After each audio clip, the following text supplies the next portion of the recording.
शादी को 1 या 2 साल हो गए, हर महीने प्रेगनेंसी टेस्ट करते हैं, लेकिन हर बार एक ही लाइन। लेकिन क्या आप जानते हैं, इनफर्टिलिटी की प्रॉब्लम सिर्फ वुमेन्स में नहीं होती।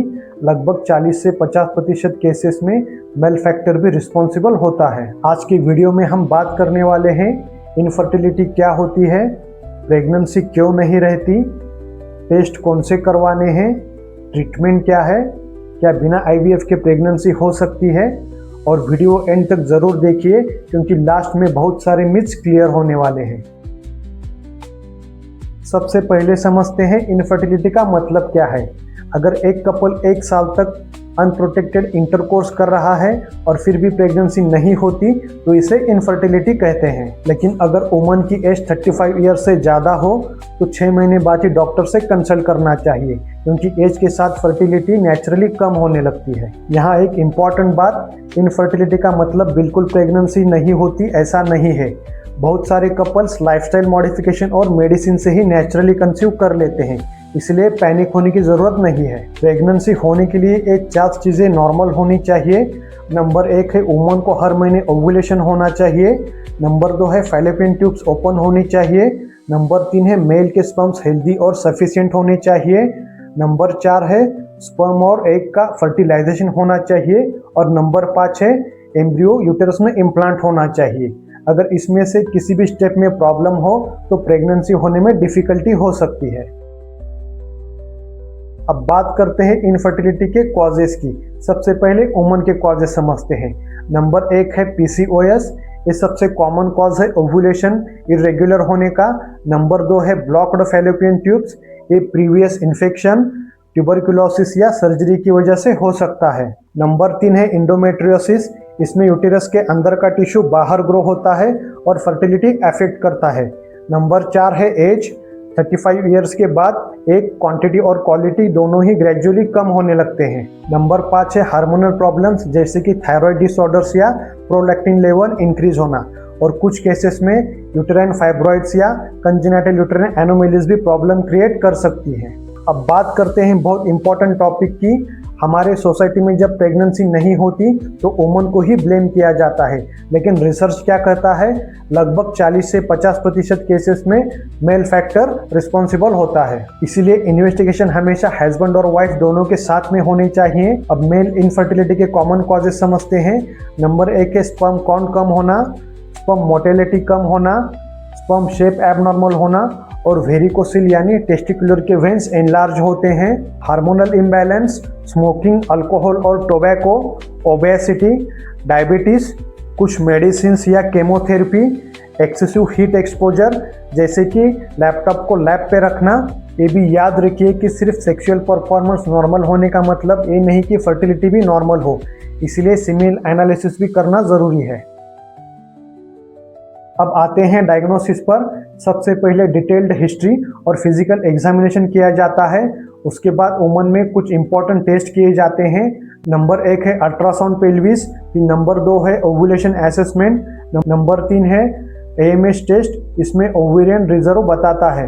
नंबर 4 है थायराइड टेस्ट, नंबर 5 है प्रोलैक्टिन लेवल, नंबर 6 है ब्लड शुगर लेवल्स और नंबर 7 है HSG यानी हिस्टीरियोसाल्फिंजियोग्राफी।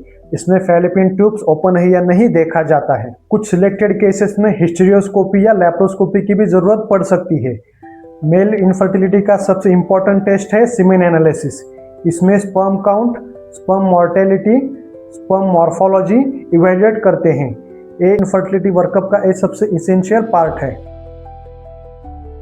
अब सबसे इम्पॉर्टेंट क्वेश्चन, इनफर्टिलिटी का ट्रीटमेंट क्या है। इसका जवाब एक लाइन में दिया नहीं जा सकता, क्योंकि इनफर्टिलिटी का treatment cause, age, ovarian reservoir, sperm parameters, fallopian tube और प्रेगनेंसी कब से ट्राई कर रहे हैं इस पर डिपेंड रहता है। इसीलिए किसी एक कपल के लिए जो ट्रीटमेंट काम करता है वो ज़रूरी नहीं कि दूसरे कपल के लिए बेस्ट हो। और एक इम्पॉर्टेंट बात, हर इनफर्टिलिटी में IVF की ज़रूरत नहीं होती। ट्रीटमेंट हमेशा सिंपल ऑप्शन से शुरू किया जाता है और सिचुएशंस के मुताबिक एडवांस ट्रीटमेंट की तरफ मूव किया जाता है। सबसे पहला स्टेप होता है लाइफस्टाइल मॉडिफिकेशन। अगर वुमन ओवरवेट है तो हेल्दी वेट रिडक्शन करिए, क्योंकि इससे ओवुलेशन और इनफर्टिलिटी इंप्रूव हो सकती है। रेगुलर फिजिकल एक्टिविटी रखिए, बैलेंस्ड डाइट लीजिए, स्मोकिंग और अल्कोहल कंप्लीटली अवॉइड कीजिए, स्लीप एडिक्वेट रखिए, अननेसेसरी स्ट्रेस मैनेज कीजिए। और एक important message, lifestyle changes helpful हो सकते हैं, लेकिन हर इनफर्टिलिटी का ट्रीटमेंट सिर्फ लाइफस्टाइल चेंजेस नहीं हो सकता। अगर फैलोपियन ट्यूब्स ब्लॉक्स हैं, सीवियर मेल फैक्टर है, ओवेरियन रिजर्व रिडक्शन है, तो सिर्फ एक्सरसाइज और डाइट से प्रॉब्लम सॉल्व नहीं होगी, इसलिए प्रॉपर डायग्नोसिस होना ज़रूरी है। अगर प्रॉब्लम ये है कि वुमन में ओवुलेशन रेगुलरली नहीं होता, जैसे कि कुछ PCOS केसेस में होता है, तो doctor ovulation induction medicine prescribe कर सकते हैं। इन मेडिसिन का पर्पज होता है एग ग्रोथ और ओवुलेशन को स्टिमुलेट करना। ट्रीटमेंट के दौरान अल्ट्रासाउंड मॉनिटरिंग किया जा सकता है, जिससे फॉलिकल ग्रोथ ट्रैक कर सके। कुछ पेशेंट में ओवुलेशन के टाइम पे ट्रिगर इंजेक्शन दिया जा सकता है और फिर फर्टाइल विंडो में इंटरकोर्स एडवाइस किया जाता है, लेकिन ये सब डॉक्टर की सुपरविजन में लेना चाहिए, क्योंकि कुछ इनएप्रोप्रिएट यूजेस से मल्टीपल प्रेगनेंसी या हाइपर स्टिमुलेशन का रिस्क रह सकता है। अब आते हैं IUI यानी इंट्रायूटेराइन इंसेमिनेशन पर। IUI में स्पेशली प्रिपेयर्ड स्पर्म ओवुलेशन के अराउंड यूटेरस में इंसर्ट किया जाता है। इसका पर्पस होता है स्पर्म को एग्स के क्लोजर ले जा सके। IUI कुछ सिलेक्टेड कपल्स में ही यूज होता है, जैसे कि अनएक्सप्लेन्ड इनफर्टिलिटी, ओवुलेशन प्रॉब्लम्स या माइल्ड मेल फैक्टर। IUI हर कपल के यूजफुल नहीं होता। अगर फैलोपियन ट्यूब्स ब्लॉक्ड हैं या सीवियर स्पर्म प्रॉब्लम है, तो IUI बेहतर ऑप्शन नहीं हो सकता। IUI का success rate age, diagnosis, ovarian reservoir और स्पर्म क्वालिटी पे डिपेंड रहता है। अब ट्रीटमेंट जो सबसे ज़्यादा सुना जाता है उसका नाम है IVF। IVF का लॉन्ग फॉर्म है इन वाइट्रो फर्टिलाइजेशन।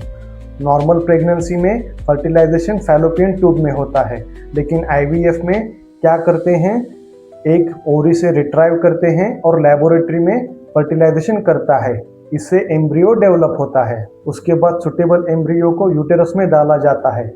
IVF की ज़रूरत इन सिचुएशंस में पड़ सकती है, जैसे कि फैलोपियन ट्यूब्स ब्लॉक्ड या सीवियर डैमेज्ड, फिर है सर्टन केसेस ऑफ इंडोमेट्रियोसिस, उसके बाद है some cases of unexplained infertility, certain male factor infertility cases, फिर रिड्यूस्ड ओवेरियन रिजर्व के सिलेक्टेड केसेस और सिंपल इनफर्टिलिटी ट्रीटमेंट जो फेल हो जाती है, उधर IVF का यूज़ किया जाता है।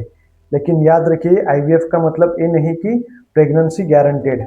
IVF एक ट्रीटमेंट है, गारंटी नहीं। आपने एक टर्म सुनी होगी ICSI।